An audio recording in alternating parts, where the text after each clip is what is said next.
Hello everyone, today we will see Cassandra read process. That means whenever we are calling Cassandra is NoSQL database that is used to handle the large data, big data what we called as. So basically Cassandra में there are certain DC is nothing but your data centers, then nodes and then rack. What are that?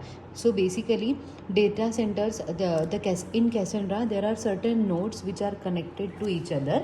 Basically Cassandra follows the network topology strategies as well as simple strategy. So basically what is network topology strategy and what is simple strategy?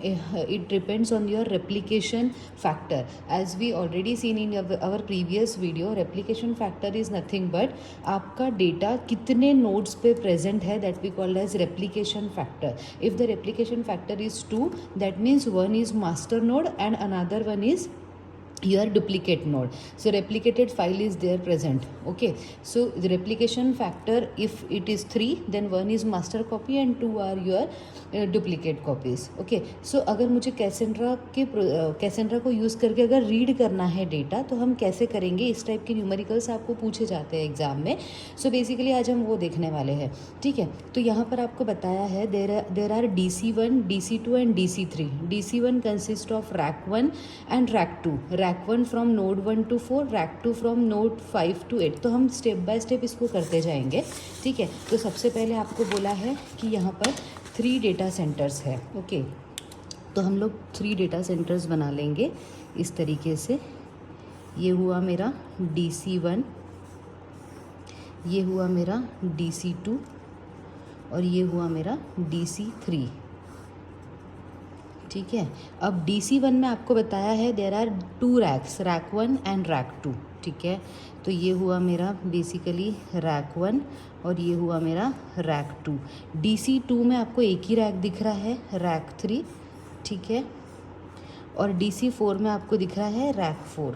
DC3 में आपको दिख रहा है rack 4. तो ये हुआ मेरा rack 1, ये हुआ मेरा रैक 2, ये हुआ rack 3 and this one is rack 4. ठीक है, अब आपको बताया है कि rack 1 consist of node 1 to 5. तो मैं यहाँ पर लिख लेती हूँ नोड 1, नोड 2, नोड 3. नोड मतलब ऐसी नोड्स जहाँ पर आपका डेटा प्रेजेंट है.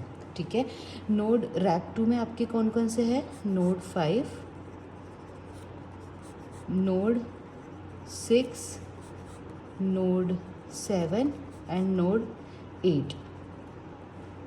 सॉरी, ये आपके 5, 6, 7, 8 यहाँ रैक 2 में आएंगे.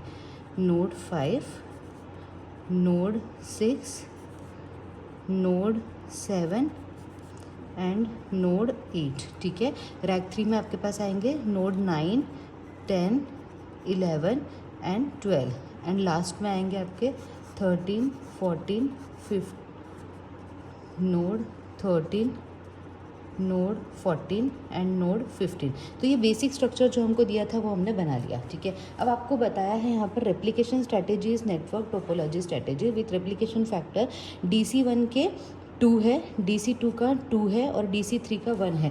मतलब DC3 में जो नोड्स हैं मेरे वो एक ही जगह पर प्रेजेंट है, वो कहीं पर और नहीं है बिकॉज रेप्लिकेशन फैक्टर यहाँ पर 1 है. DC2 में जो मेरे 2 दिया है दैट मीन्स DC2 में जो भी नोड्स है वो यहाँ उसका डेटा यहाँ पर भी रहेगा और एक हाथ DC सेंटर या एक हाथ रैक में और रहेगा बिकॉज रेप्लिकेशन फैक्टर 2 है. ठीक है, और DC1 का भी रेप्लिकेशन फैक्टर 2 है, मतलब यहाँ पर भी जितनी नोड्स है सबका डेटा मेरे पास दूसरी जगह भी रहेगा. ठीक है, अब आपको क्या बोला जा रहा है?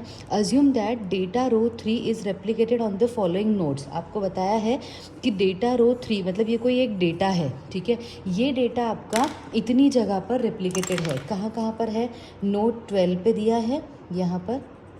ठीक है, रो 3, नोड 12 मतलब आपका DC2 रैक 3. ठीक है, नोड 11 पे भी आपका सेम डेटा दिया है, रो 3.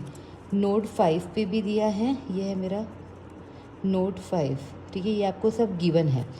देन नोड 1 पे भी दिया है, रो 5 एंड देन नोड 13 पे भी दिया है, रो 3. यहाँ पर आपका डेटा प्रेजेंट है. ठीक है।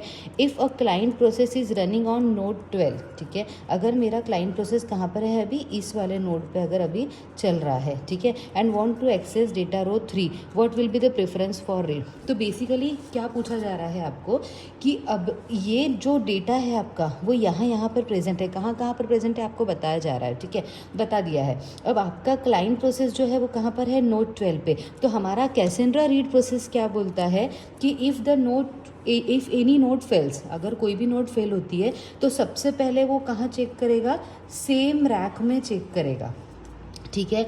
अगर सेम रैक में उसको कोई दूसरे नोड पे वो डेटा रेप्लिकेशन मिल जाता है तो ठीक है, अदरवाइज वो डिफरेंट रैक में इन सेम डेटा सेंटर में चेक करेगा, ठीक है।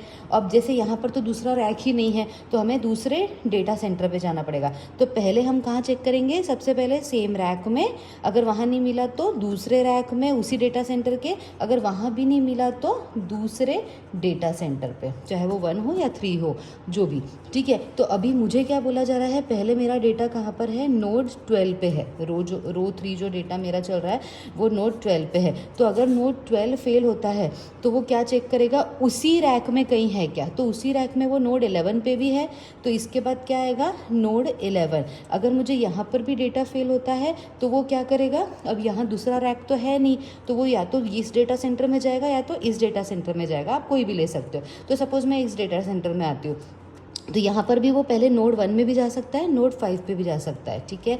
तो नोड 1 में चेक करेगा, फिर नोड उसके सेकंड वाले रैक में आ जाएगा और फिर लास्ट वाले डेटा सेंटर के नोड 13 में, क्योंकि यहाँ पर भी मेरा रोड 3 प्रेजेंट है। तो इसी तरीके के क्वेश्चंस आपको पूछे जाते हैं कि रीडिंग प्रोसेस क्या रहेगा। तो बेसिकली जहाँ पर भी वो है, अगर वो फेल होता है तो पहले सेम रैक में चेक करेगा, सेम डेटा सेंटर में, अगर वहाँ नहीं है तो सेम डेटा सेंटर में दूसरे रैक में, अगर वहाँ पर भी नहीं है तो दूसरे डेटा सेंटर में, ठीक है। तो ये हुई मेरी रीडिंग की process sequence. Okay, thank you.